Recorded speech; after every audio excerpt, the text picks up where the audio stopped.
E eu já quero me dirigir para a sala de visitas para acolher o Padre Eliano. Padre, sua bênção.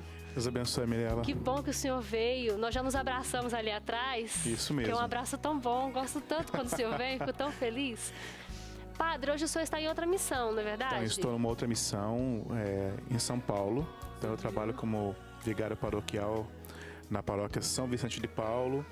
E também estou com outros trabalhos de formação no nosso seminário e outras coisas mais que vão sendo solicitadas. Aí a gente vai tentando corresponder a tudo isso. Corresponder a tudo isso. Então, também agradeço o convite de estar aqui. Que bom que o senhor pode vir. Voltar para estarmos aqui com os evangelizadores porta a porta. Padre, a gente vai falar sobre o Espírito Santo. E é tão bom quando o senhor vem para dar essa direção para nós, porque a pergunta que a gente tem para o senhor é: o Espírito Santo, a gente pode afirmar que ele é a alma da igreja? Claro. A alma. Claro, é a afirmação que a igreja faz, tanto que o próprio Papa Bento XVI, na sua homilia de Pentecostes de 2009, ele cita justamente essa dimensão de que o Espírito é a alma da igreja. Por quê? Porque é a vitalidade da igreja. Então, sem o Espírito Santo, não existiria igreja. Porque ele é a promessa do Cristo. Os apóstolos, nos Atos dos Apóstolos, quando narra essa realidade, os apóstolos que têm que aguardar essa promessa, e melhor do que isso, né? Eles precisam viver nessa promessa do Espírito, né?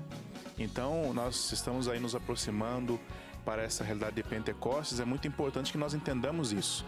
Essa dimensão de Pentecostes do Espírito Santo não é algo simplesmente de um movimento na igreja. Isso é de toda a igreja.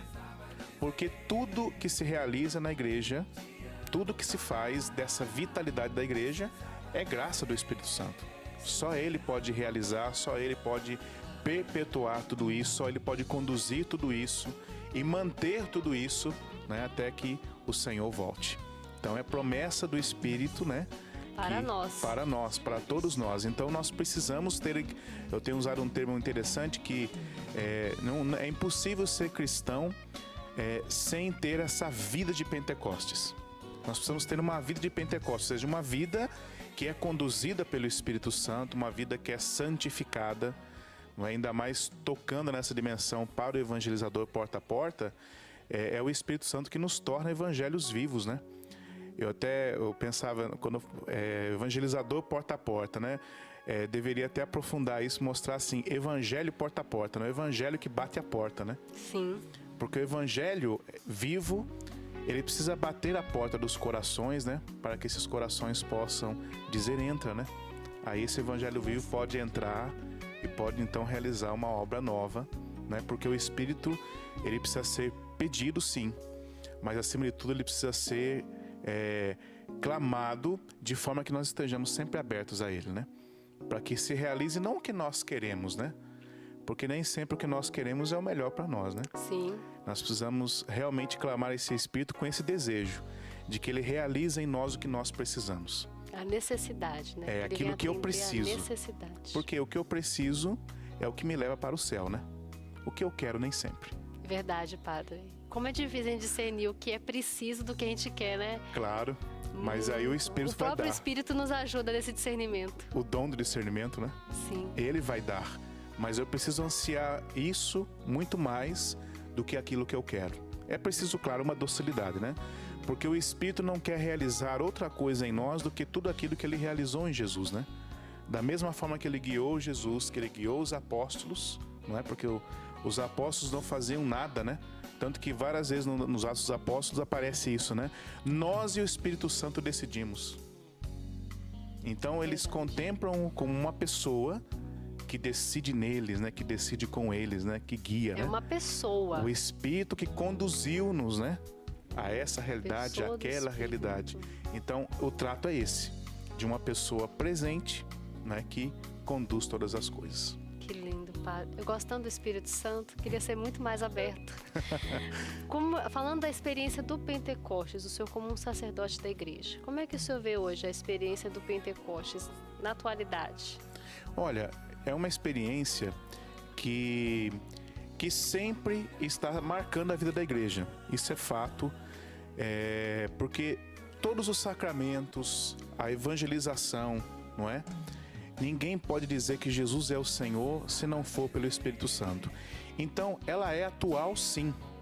Porque quando nós falamos de atualidade de Pentecostes, nós não podemos simplesmente olhar a atualidade num enfoque de extraordinário simplesmente.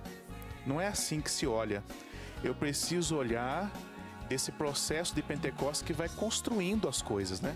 Que vai edificando, que vai transformando, que vai dando respostas para o tempo da igreja que os seres humanos em si não poderiam ter essas respostas.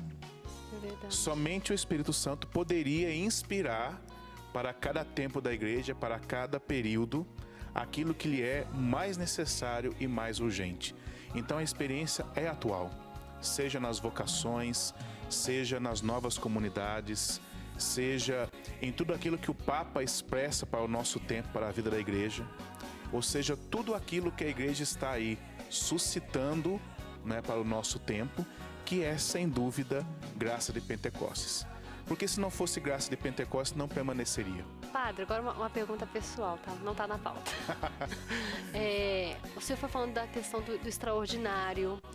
Aí, muitas vezes, eu já me percebi isso bem no início da caminhada, né? A gente espera por uma coisa muito extraordinária, muito, muito diferente. Eu acho que a gente quer ver a língua de fogo que desceu lá no cenáculo agora, Sim. quando eu rezo, ou quando alguém vem perguntar se eu sou batizado no Espírito Santo, coloca a mão sobre mim, começa a rezar e eu não sinto nada. Então, aí a gente fica achando que o Espírito Santo não está ali, não está agindo. A gente corre esse risco. Claro, mas por quê? Porque centraliza a experiência do Espírito na sensibilidade, não é?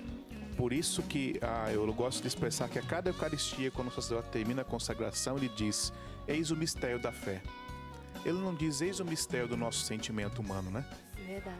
Ele diz: eis o mistério da fé. Pentecostes também é um mistério da fé. Não é um mistério da sensibilidade. Claro, Tem os momentos... ainda mais nós brasileiros, né? Que somos todos calorosos e tal. A gente quer sentir muita coisa. Só que a gente precisa dar um passozinho além, né? Porque senão pode ser que se permaneça só nessa dimensão de sentimento, e quando o sentimento passa, acaba a fé, acaba a perseverança, acaba tudo, né? A pessoa E o abandona. Pentecostes que conduziu o Cristo no sofrimento? Será que o Pentecostes não quer me conduzir também no meu sofrimento?